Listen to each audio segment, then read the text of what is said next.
विधानसभा निवडणुकीच्या निकालानंतर राष्ट्रवादीच्या कार्यकर्त्यांनी मोठा जल्लोष साजरा केलाय। राष्ट्रवादी प्रदेश कार्यालयाबाहेर कार्यकर्त्यांनी एकत्र जमून जल्लोष केल्याचं पाहायला मिळालंय। यावेळी राष्ट्रवादीच्या नेत्या रुपाली चाकणकर यांच्याशी बातचीत केली आमच्या प्रतिनिधी मीनाक्षी म्हात्रे।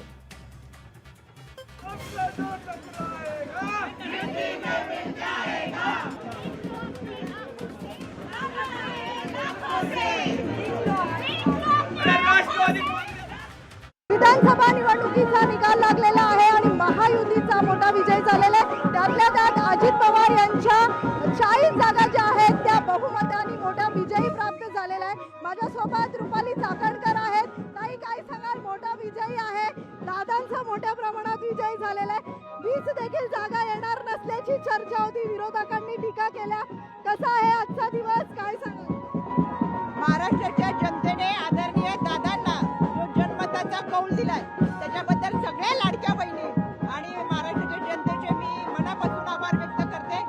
गेली 2-2.5 वर्ष महायुती सरकारने ज्या योजना आणल्या आणि तळागाळापर्यंत पोहोचवल्या, या लाडक्या बहिणींनी त्यांना सगळ्यांना मनापासून साथ दिली आणि लोकसभेमध्ये फेक नेरेटिव्ह होते, त्यानुसार सिंपती होती आणि म्हणून मतदान झालं। पण विधानसभेला खऱ्या अर्थानं महाराष्ट्राचा विकास आणि महाराष्ट्रासाठी विजन असलेला माणूस पाहिजे आणि म्हणून दादांना लोकांनी चांगल्या पद्धतीचं मतदान केलं आणि अतिशय चांगल्या पद्धतीचं मताधिक्य घेऊन सगळे उमेदवार निवडून आले। जर्नलिस्ट राजेश पगारचा मीनाक्षी म्हात्रे, लोकशाही मराठी, मुंबई। लोकशाही मराठी ऐका, पहा, जागरूक रहा।